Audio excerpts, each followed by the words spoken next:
अस्सलाम वालेकुम। तो आज हमने बनाई है चावल की खीर और साथ ही में बनाई है हमने खस्ता पूरी जो बहुत ही मज़ेदार लगती है। तो ये चावल की खीर खाने में बहुत ही स्वादिष्ट लगती है और बिल्कुल रबड़ी की तरह टेस्ट देती है। और पूरी भी हमने इतनी खस्ता बनाई है कि सभी को पसंद आएगी और इसे बनाना बहुत ही आसान है। तो चलिए इसे बनाते कैसे है, आइए इसका तरीका देख लेते हैं। इसको बनाने के लिए हमें ज़रूरत है सबसे पहले चावल। तो ये कच्चे चावल है, इसको मैंने 1 घंटा पहले भिगो के रख दिए थे। तो ये भीगने से अच्छे से खीर बनती है। अब साथ ही में यहाँ पे ले लिया है 1 लीटर दूध। अब ये जो चावल है उसमें से हम 1 चम्मच चावल निकाल लेंगे। अब इसको हम डालते हैं एक मिक्सी जार में। साथ ही में यहाँ पे मैंने 10 से 12 काजू लिए, इसको भी हम चावलों के साथ डाल देते हैं। अब इसमें हम थोड़ा सा डाल देंगे दूध।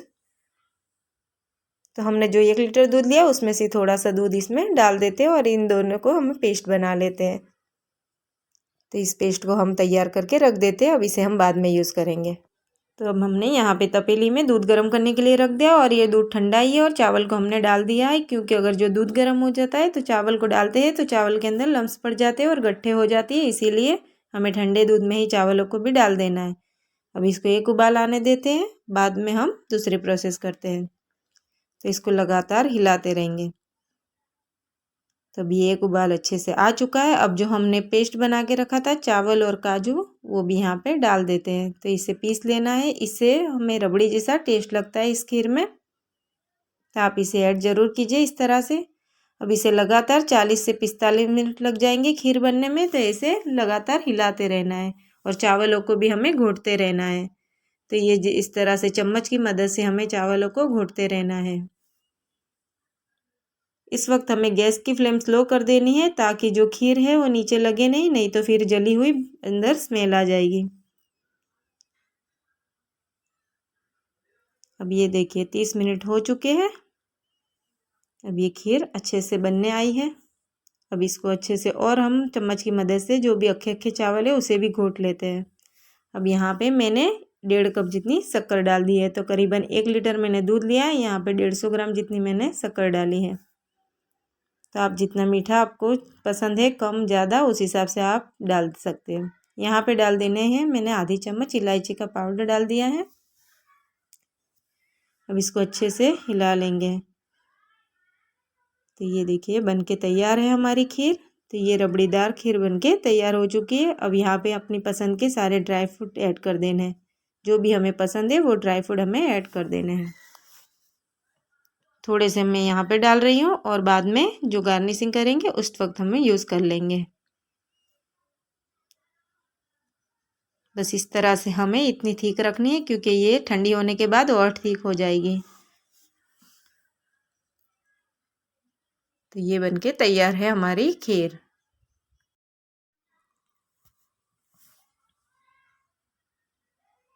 तो ये बन चुकी है खीर। अब इसे हम सर्विंग बाउल में निकाल लेते हैं। तो इसको एक बाउल में निकाल लेती हूँ मैं और इस खीर को हम रख देंगे थोड़ी देर के लिए फ्रिज में, क्योंकि ये चावल की जो खीर है वो ठंडी बहुत ही अच्छी लगती है, इसीलिए इसे ठंडी होने तक हमें रख देना है। अब यहाँ पे कुछ गार्निशिंग कर लेंगे। तो ड्राई फ्रूट जो मैंने बचा के रखे थे उससे मैं अच्छे से ये गार्निशिंग कर लेती हूँ। तो चलिए खीर बन के तैयार हो गई, इसे रख देते हैं फ्रिज में। तो चलिए अब पूरी के लिए हम आटा गूंद लेते हैं। तो यहाँ पे मैंने ले लिया है मैदा। अब मैदे में हम डाल देंगे मोहन के लिए तेल। तो यहाँ पे नमक डालना चाहो तो आप नमक भी ऐड कर सकते हो, पर मैंने खीर के साथ खाने के लिए यहाँ पे नमक ऐड नहीं किया। अब यहाँ पे 2 चम्मच मैंने तेल डाला है मोहन के लिए। तेल की जगह हम यहाँ पे घी भी यूज़ कर सकते हैं। आप अपने हिसाब से जो भी डालना चाहो वो डाल सकते हो। तो इसे अच्छे से मिला लेना है। अगर आपको मेरी रेसिपी अच्छी लगती है तो प्लीज़ चैनल को लाइक कीजिए और अपने फ्रेंड्स के साथ शेयर भी कीजिए।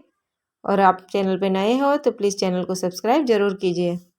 इसको दोनों हाथों की मदद से ऐसे आटे को ऐसे गूंद लेना है। तो अच्छे से सारा मोहन जो है वो आटे में एब्जॉर्ब हो जाता है।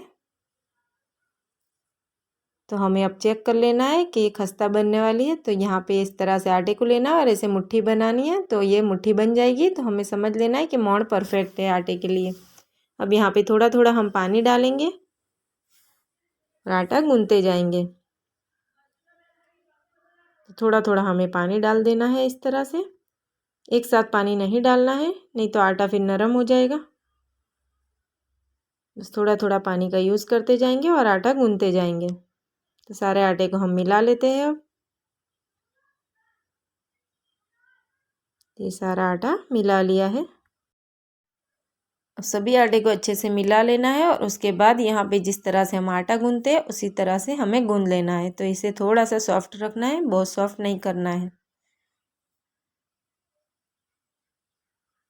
बस ये आटा रेडी हो चुका है। अब इसे क्या करेंगे, एक गीला कपड़ा लेंगे और इसे ढक के हम 15 मिनट के लिए रख देते हैं ताकि ये आटा अच्छे से सेट हो जाए। अब इस पर ढक्कन ढक देती हूँ और इसे मैं 15 मिनट रेस्ट करने रख देती हूँ।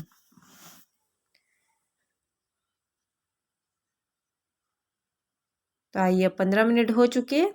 अब इसे बनाते हैं। तो इसे और थोड़ा सा इसे गूंद लेंगे। अब यहाँ पे इसके छोटे छोटे हम पेड़े बना लेते हैं। चलिए फटाफट से हम ये भी काम कर लेते हैं। तो ये सभी पेड़े बना लिए। यहाँ पे थोड़ा सा मैंने कोरा आटा ले लिया है, मैदा ले लिया है। अब इसे हम बेल लेंगे। तो 3 पूरी हमें एक साथ बेलनी है पहले। तो हम इस तरह से थोड़ा थोड़ा मैदा लगा के बेल लेंगे, अगर जो चिपकती है नीचे तो।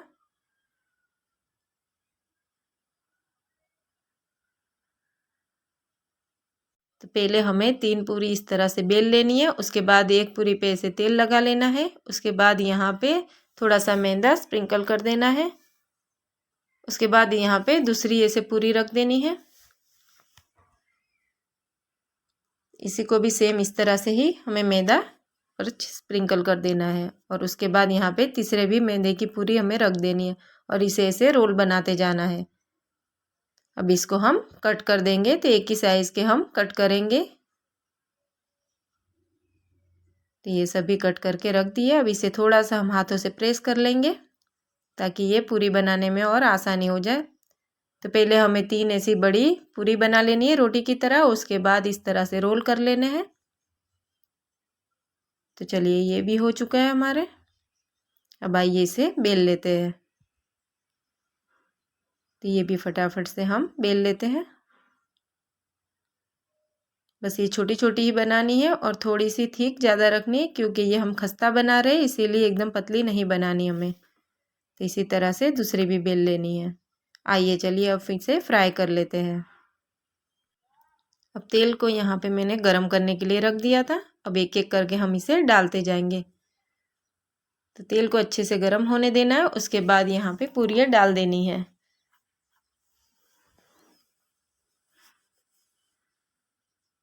तेल को पहले गरम कर लेना है और उसके बाद तेल की जो गैस की फ्लेम है हमें वो मीडियम कर देनी है। उसके बाद इस पूरी को फ्राई करना है, क्योंकि एकदम से जो हम फुल गैस पे डालेंगे तो फिर ये कलर तुरंत ही चेंज कर लेगी।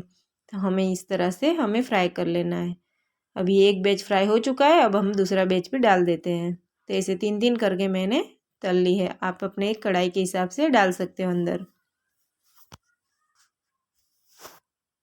तो चलिए ये भी इस तरह से ब्राउन होने तक हम इसे फ्राई कर लेते हैं। तो ये मज़ेदार सी पूरी भी हमारी बन के तैयार हो चुकी है। तो इसे भी हम गोल्डन होने तक फ्राई कर लेते हैं। और ये हो चुकी है हमारी ये भी पूरियाँ। तो ये बन के तैयार हो गई है हमारी खीर के साथ खाने वाली खस्ता पूरी। तो आइए इसे तोड़ के भी चेक करते हैं हम। तो देखिए ये कितनी अच्छी खस्ता पूरी बन के तैयार हुई है। अल्हम्दुलिल्लाह ये बनके हमारी खीर और पूरी तैयार हो गई है। खीर को भी हमने फ्रिज में से निकाल लिए। आइए अब इसे हम ठंडी खीर और खस्ता पूरी के साथ एंजॉय करते हैं। तो आपको आज की ये रेसिपी कैसी लगी मुझे कमेंट करके ज़रूर बताइए। इंशाअल्लाह फिर मिलते हैं एक नई रेसिपी के साथ। तो आपकी दुआओं में मुझे भी याद रखिए। अल्लाह हाफिज़।